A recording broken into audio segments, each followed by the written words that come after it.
Matagal na akong namamangha sa mga yungib ng Pilipinas. Madilim at nakatatakot sa unang tingin, masikip at delikado kung pasukin. Pero may nakatago palang yaman sa ilalim.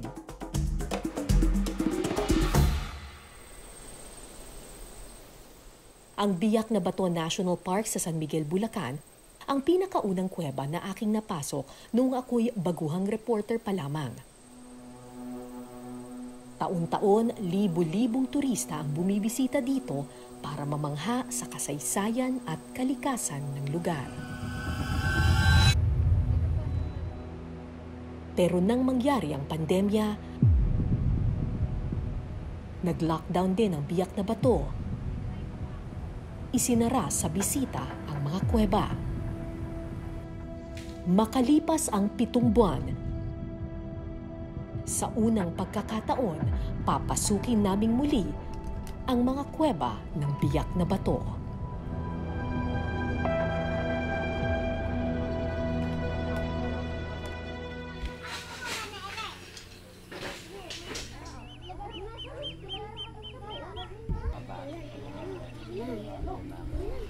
Masakit pa sa walang tali eh. Aawag ang bundok eh. 10 taon ng tour guide sa mga kuweba ng Biak na Bato ang mag-asawang Analita at Narciso. Pero sa araw na ito, hindi sa yungib, kundi sa bundok ang kanilang pakay.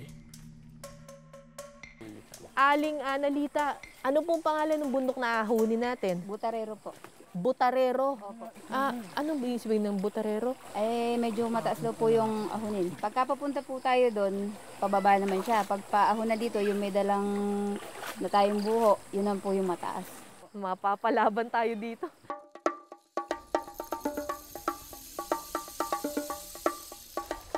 Hindi ganito karaniwan kataas yung tubig dito, pero dahil nag-uulan ngayon, kaya tumaas.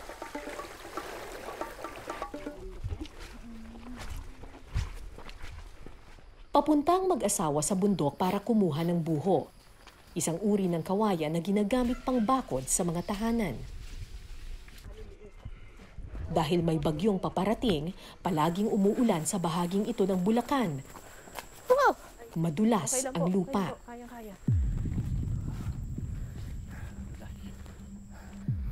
So, na-survive natin yung unang ahon. Okay ka lang. Kaya yan. Na-survive namin yung unang ahon. Ang problema namin dito, pagpababa to, dulas nito. Pagkuha ng buho ang kinagis ng trabaho ng mga taga-barangay Biak na Bato. Nagbago lang ito noong 1997 nang buksan sa turismo ang mga kuweba ng Biak na Bato. Marami sa kanila ang naging tour guide. Maganda daw po doon, konting kwento lang, makakikita na ng pera, ganun po. Parang nagustuhan ko naman din po kasi nagkaroon po ako ng iba't ibang experience sa pagtutour, ganun po. Nagkaroon po ako ng kaalaman tungkol sa mga history ng Biak na Bato. Sa turismong umaasa ang halos buong barangay ng Biak na Bato. Nang mangyari ang pandemya, wala silang magawa kundi ang magbalik bundok. Wala po napapasok, may lockdown niya po. Oo. Di mo tatanggap ng mga bisita. Tayo po, maghahanap muna po ng ibang mga trabaho para tayo mabuhay.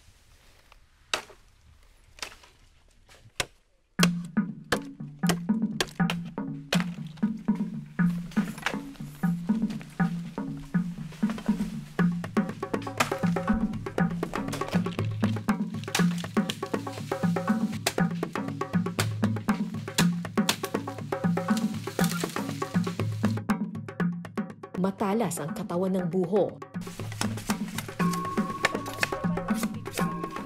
Pero nasanay na ang mga kamay ni Analita. Sino po nagturo sa inyo ng pagbubuho?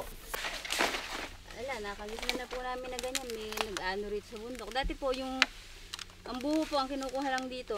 Ginagawa po pandingding sa bahay. Eh ngayon po marami na pinagagamitan. Kagaya nga po ng bakod.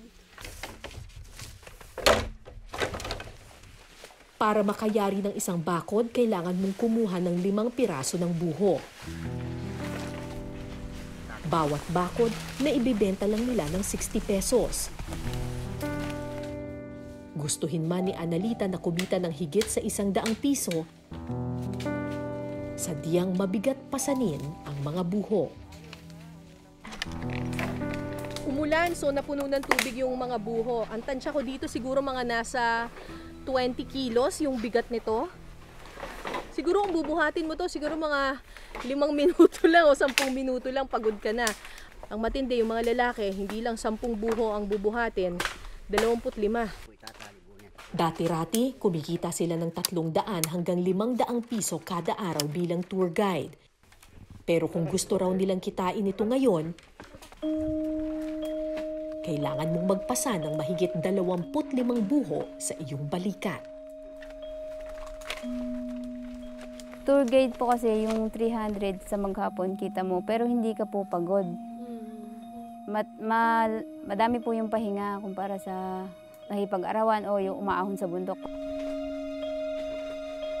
Minsan po, nakakataga pa ako ng ano talida, nakaka-30. Bakod po yun. May kita na po ako 1.5 minsan linggo. Kung mahirap ang paakyat, mas mahirap ang pagbaba sa bundok. Ngayong may pasan na silang buho.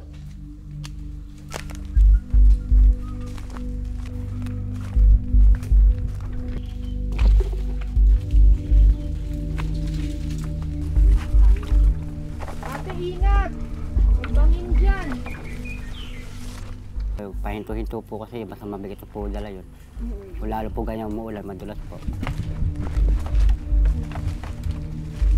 Ito pa mga kalakad po matulid, basta mabigat. Oop! Ingat! Mahigit 1 kaban ng bigas ang bigat ng pasan nilang buho. Ay, ingat! Madulas! At dahil makipot at masukal ang daan, pahirapan sa pagbalanse sa mga madudulas na bahagi ng bundok.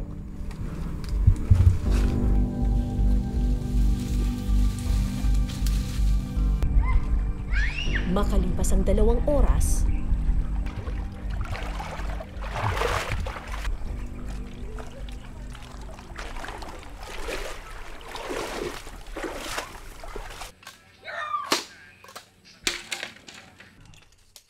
pagdating sa bahay, diretso trabaho ang mag-asawa kasama ang kanilang mga anak.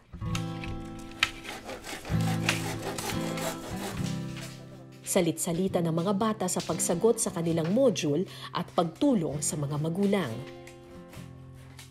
Mahirap nga po. Dati po siya lang yung laging umaahon. Pagka hindi po siya nag-guide, hindi po umaahon siya sa bundok. Sana po matapos na yung lockdown para po magbukas na po ang Biak na Bato at makapag-tour na po ulit. Noong October 22, dininig ang kanilang dasal. Muling nagbukas sa turismo ang Biak na Bato, pero maraming kondisyon. Official nang nagbukas yung Biak na Bato National Park, pero meron silang mga safety protocols para sa lahat ng mga turista, lalo na yung mga galing ng Maynila. Gandang araw po. Gandang araw po.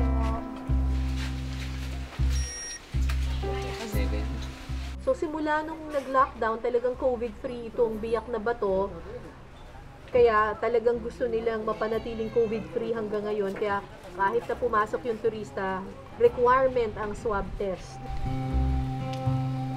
Ito ang unang pagkakataon na may pinayagan silang media na makapasok sa Biak na Bato mula nang mag-lockdown. Ano kaya ang itsura nito matapos ang 7 buwang pagkawala ng turismo? May mahigit 100 kuweba sa loob ng Biak na Bato National Park. Yung pupuntahan natin ngayon, ito yung mga tinatawag nilang historical caves.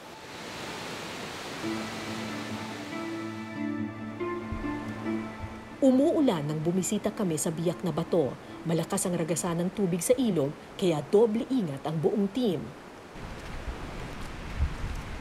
Makasaysayan ng Biak na Bato dahil dito itinatag ang unang Republika ng Pilipinas.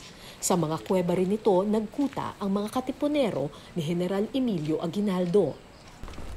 So, ito yung Yungib 2 o yung tinatawag nilang hospital cave. Pinaniniwalaan na dito daw sa loob na to meron daw isang flat surface doon kung saan ginagamot daw yung mga sugat ng mga katipunero nung kilalang nurse ng mga katipunero si Trinidad Dixon. Kasama namin sa kuweba si Mark Dia ng Gaia Exploration Club. So wala talagang paniking nakatira dito? Kapansin-pansing walang paniki sa loob ng kuwebang ito. Kasi itong tinatawag dito sa lugar na to, nakita mo pa yung araw, tinatawag yan twilight zone. Tapos yung madilim sa loob, tawag din yung dark zone. Dark zone. So yung mga paniki gusto sa dark zone? Sa dark zone.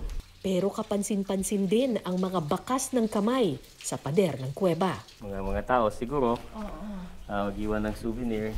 If you alter the flow of water, then ma-alter mo yung yung formation ng kuweba. And sometimes, hindi na siya magpo-form. Pero sa kabilang bahagi ng kuweba, may indikasyon na buhay pa ang kuwebang ito. Patuloy ang patak ng tubig na nagiging daan para makabuo ng stalactites at stalagmites. Papunta tayo ngayon dun sa susunod na kuweba. Konektado yung mga kuwebang ito eh.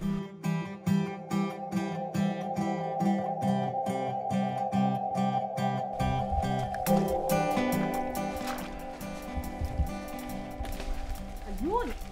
Ito na ngayon yung Yungib 3. Ito yung artillery cave kung saan tinatago daw ng mga katipunero yung kanilang sandata. So open na open itong kuweba na to. Hindi natin ina-expect na makakakita tayo dito ng mga paniki kasi talagang sinisinagan siya ng araw.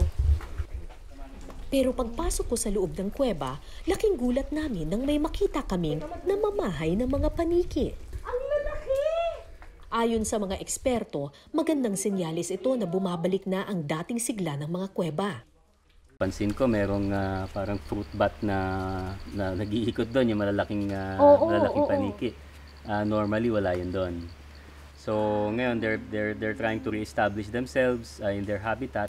Maliit lang siya, siguro mga ganito lang kalaki. Pati ang mailap na biyak na bato limestone frog na mataan din namin sa isang kuweba. Ayon sa mga eksperto, tanging dito lamang matatagpuan ang ganitong uri ng palaka. Makita mo dun sa in some caves bumabalik yung ibang flora. Normally kasi sa mga kuweba na madalas bisitahin ng tao, hindi daan ang pinag-uusapan, libo ang pumapasok sa loob, labas, loob, labas. So may imagine mo na lang kung may mga paniki sa loob at syempre natutulog sila sa araw. Libo-libong tao pumapasok, mayroong ilaw, naiistorbo sila. Ayon kay Mark, maganda ang idinulot ng 7 buwang lockdown para sa kalikasan sa biyak na bato. Lumago ang gubat, bumalik ang mga ibon, at sumigla muli ang mga yungib. Katunayan, nang patungo kami sa aming ikatlong kuweba, nahirapan na kaming hanapin ang bunganga ng yungib. Ang tagal kasi ng lockdown, kaya yung bunganga ng mga kuweba, nasarhan na sila ng mga halaman. Ayun! Ito yung, ang tawag din nila ambush cave. Ang sabi-sabi ng mga tao rito, yung mga katipunero daw, ilulure nila papasok doon sa kuweba yung Kastila. Tapos pagdating doon sa loob, doon na nila i-ambush. Mahalaga ang kuwebang ito para sa mga katipunerong nagkuta dito noon. Masikip at delikadong pasukin. Maraming Espanyol daw ang namatay sa loob ng yungib na ito. Ay, pababa. Opo, dahan-dahan po, madulas.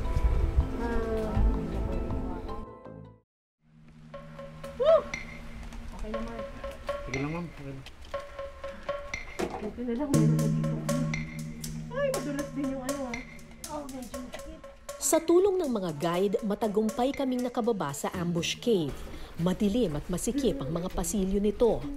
So itong kuwebang ito, medyo mahirap yung palabas niya. Kaya usually natatrap dito yung mga kalaban ng mga katipunero. Kaya dito nila sila na-ambush.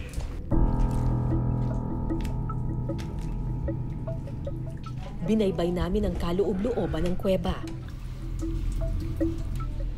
Dahil matagal na itong hindi napapasok ng mga turista, may mga paniki na ring nagbalik para manirahan sa loob. May tubig na dito. Gustuhin man naming tuklasin pa ang mga pasilyo ng ambush cave, hindi kami pinayagang magtagal sa loob dahil nagbabadya na ang ulan. Paano tayo lalabas dito? Hinanap namin ang daan palabas, pero Eto na po yung mga lakas po baba. Pilipin ko po kung gano'ng malalim ng tubig. Malakas po yung ubo eh.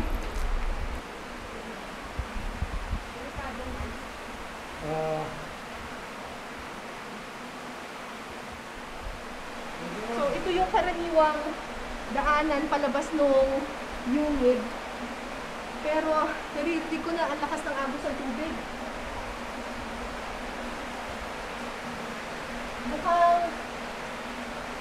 Mukhang mataas yung tubig. Eh, diretso daw ito dun sa ilog. Baka delikado rin. Bumalik na lang tayo where we came from. Kasi delikado, baka matrap pa tayo dun sa loob. Paglabas daw kasi nito sa gilid na ng ilog, kapag mataas yung tubig, di rin tayo makakalabas. So, dito na lang tayo lumabas. Sa pinasukan namin.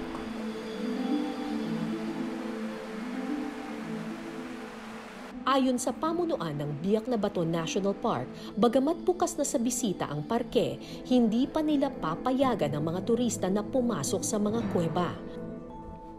Nais kasi nilang tuluyan pang lumago ang kalikasan sa loob at paligid ng mga yungib. Sa maikling pagbisita ko sa mga kuweba ng Biak na Bato, malinaw na nakabuti ang ilang buwang pagsasara nito. Nakapagpahinga ang kalikasan, nanumbalik ang dati nitong sigla, at nakahanap muli ng tahanan ang mga hayop sa kagubatan. Sa muling pagbubukas ng Biak na Bato, malaki ang hamon para sa mga namamahala ng kuweba. Kung paano babalansihin ang interes ng kabuhayan at pagpapanatili ng likas yaman.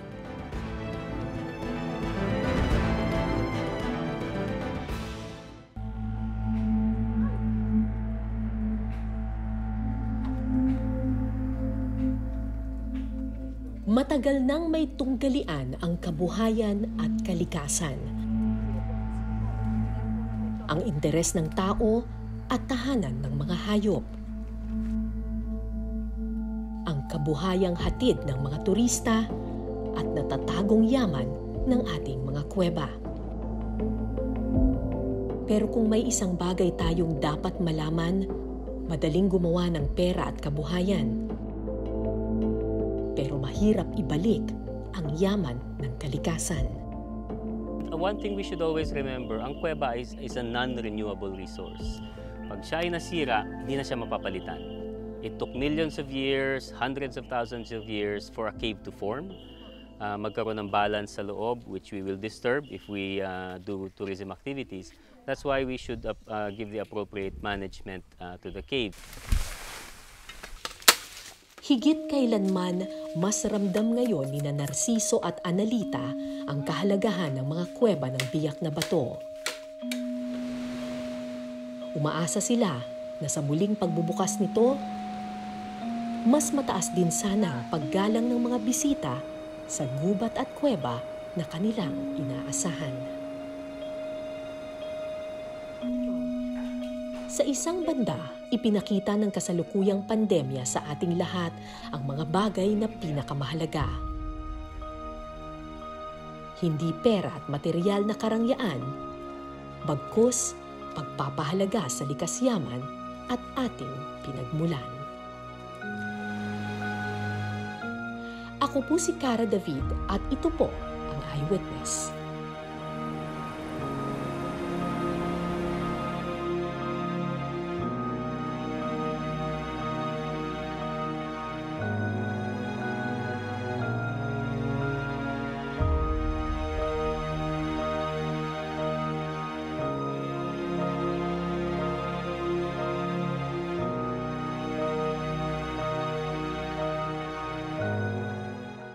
Maraming salamat sa pagtutok ninyo sa Eyewitness mga kapuso. Anong masasabi ninyo sa dokumentaryong ito?